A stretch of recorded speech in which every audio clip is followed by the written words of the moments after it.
Welcome to the Deep Dive. Yeah. Today we're digging into a story that, well, it's just captivated people for ages. The legendary Pharaoh's curse. You know that little shiver you get? We're going to unpack exactly where that comes from. Yeah, our goal here is to really walk you through it all.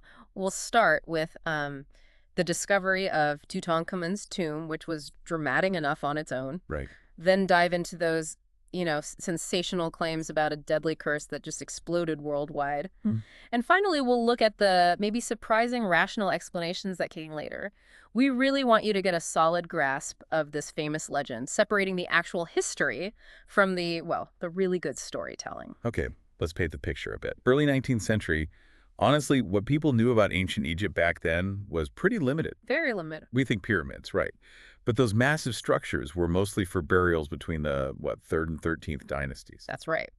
By the time we get to the 18th dynasty, where Tutankhamun fits in, the pharaohs preferred these really elaborate multi-room tombs cut right into the rock. Like in the Valley of the Kings. Exactly. That was the spot. And Tutankhamun's tomb, KV62, from that 18th dynasty, it's just amazing because it stayed hidden, basically untouched for, over 3,000 years? Yeah, it's pretty mind-blowing. There's some evidence it might have been robbed very briefly right after he was buried and then quickly sealed up again. Oh, interesting. But after that, dynasties changed, other tombs were dug nearby, debris piled up, and its location, even Tutankhamun himself, were just forgotten. Lost to time. Completely. Get this, tomb robbers in later periods actually built their huts directly on top of it, had no clue what was underneath.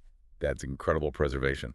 Okay, fast forward to the 1920s. Enter Howard Carter, the Egyptologist. Right. Carter was utterly convinced there was an unknown 18th dynasty tomb still out there in the valley. And he needed funding, obviously. He did. Which came from Lord Carnarvon. Carnarvon backed his search year after year. And then, finally, pay dirt. November 4th, 1922. That was the day. They found the steps going down, leading to a sealed doorway. With the original seal still intact. Huge moment. But the really famous moment, the one everyone pictures, that was November 26th. Oh, yeah. Carnarvon and his family were there. Carter makes this small hole, top corner of the door, pushes a candle through. And says wonderful things. His exact words. And he wasn't wrong. It was Tutankhamun's tomb, KV62. Still the best preserved pharaoh's tomb ever found. He even photographed flowers, right? Ancient flowers. He did. 2,000-year-old dried flowers. They looked perfect. He photographed them and poof, disintegrated the moment the air hit them.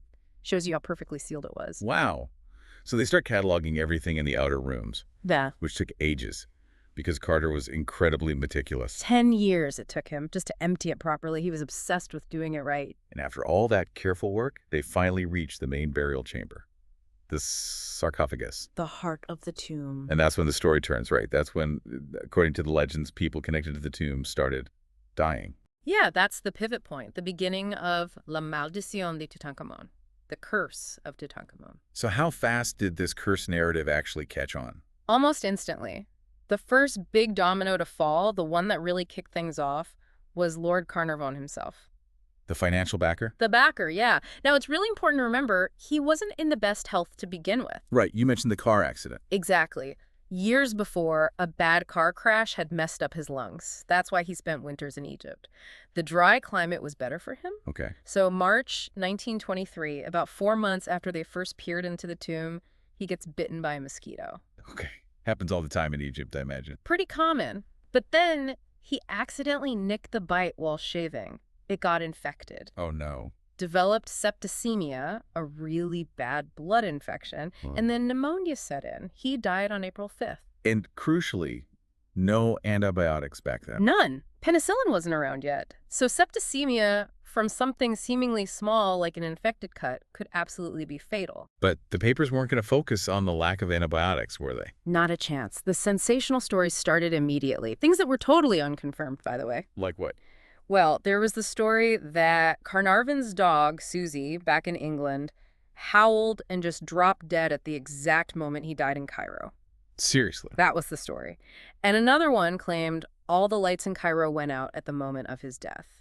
Total blackout, no explanation from the electric company. Okay, that's definitely adding drama. Oh, absolutely. The English press just devoured this stuff. It was perfect fodder for feeding the legend of the Pharaoh's curse. And there was talk of an actual curse inscription found in the tomb. Yeah, that was a big part of the early hype. Supposedly something like, "Death will strike with its veil those who disturb the Pharaoh's rest." But was it real? Zero evidence.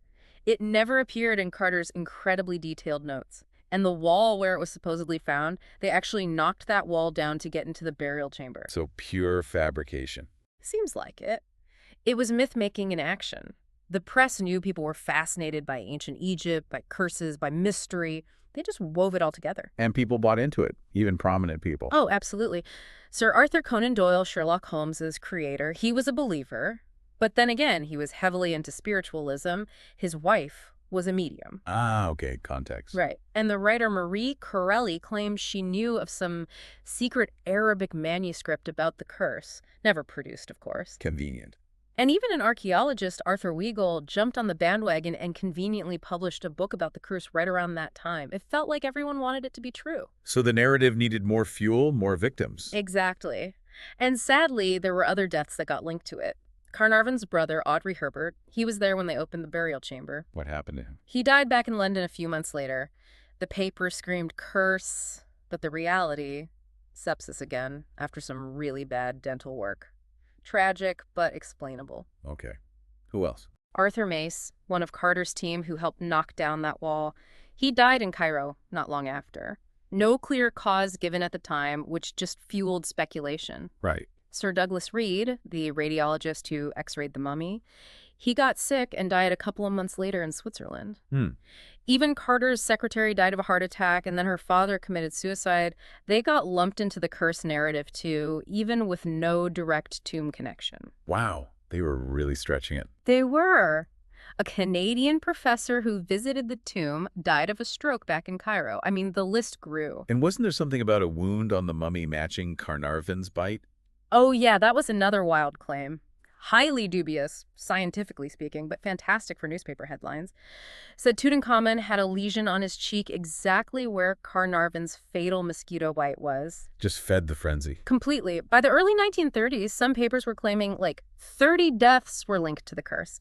They even reported Howard Carter had died. Which he obviously hadn't. Not even close. He had to publicly refute it. But what's the real picture, statistically? How many people who were actually there died soon after? That's where the story starts to unravel.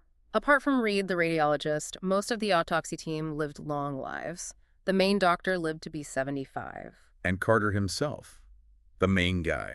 Howard Carter died in 1939. He was 64, died of lymphoma, a type of cancer.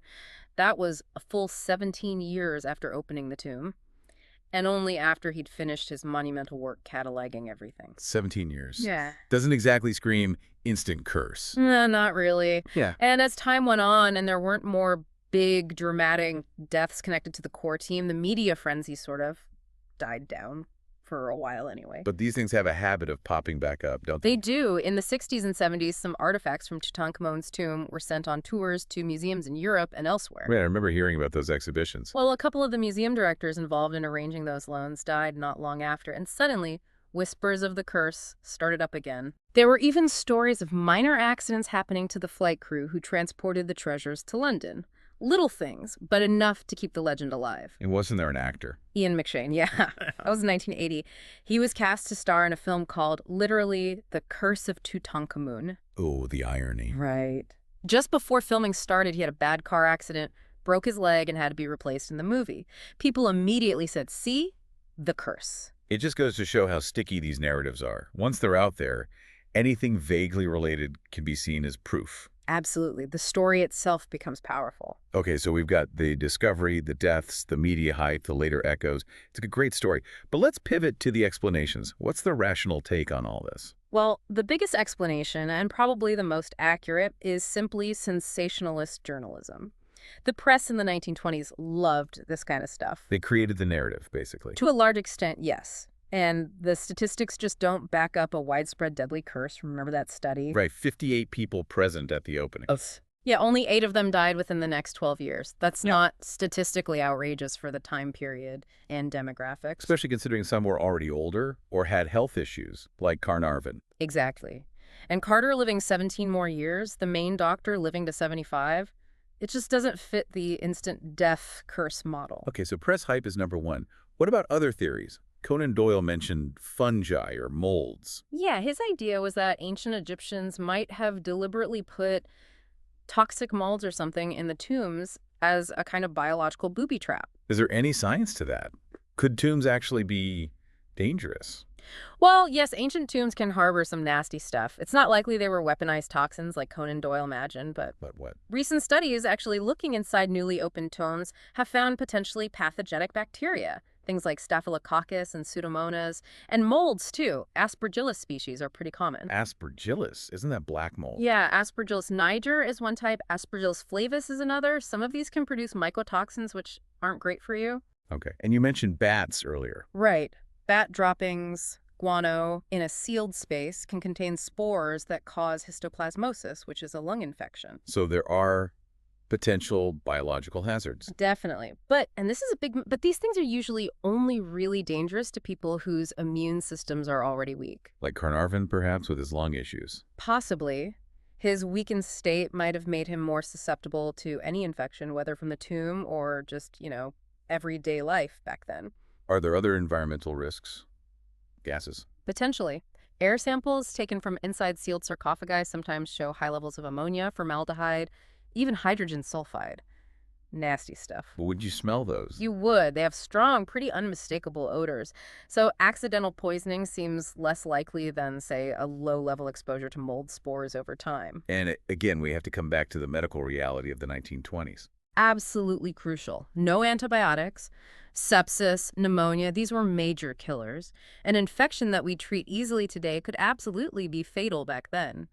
Carnarvon's death, tragic as it was, wasn't medically inexplicable for the time. So you have the press fanning the flames, maybe some genuine environmental hazards in the tomb affecting vulnerable people, and the simple, grim reality of pre-antibiotic medicine. That combination seems to cover most of it. What did Howard Carter himself think about all the curse talk? He was right in the middle of it. He thought it was utter rubbish. He called them stupid ideas that showed a lack of intelligent understanding. Pretty blunt. He was. He argued that ancient Egyptians were focused on blessings and protection for the afterlife, not on cursing intruders. He saw the curse stories as just like degenerate, updated versions of old ghost legends. So pure superstition from his point of view. Completely. He believed researchers should approach the work seriously, with respect, but without fear.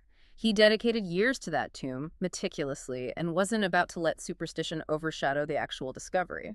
Okay, so we've traced it all. The amazing find, the media storm, the tragic but explainable deaths, the scientific possibilities, and Carter's own skepticism. Yeah, it's quite a journey from thrilling discovery to enduring myth, and then finally towards a more rational understanding. It really shows how a powerful story can take root, doesn't it?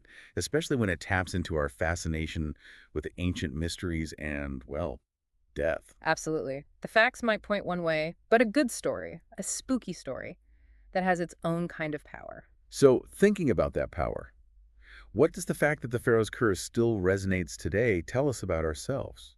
About how we grapple with mystery, with belief, maybe even with the supernatural? That's a great question. It highlights that tension, I think, between our desire for logical explanations and our maybe deeper fascination with the things we can't easily explain. Right. How do we balance that wonder, that attraction to the unknown with sticking to the facts, to the evidence? It's tricky sometimes. It really is.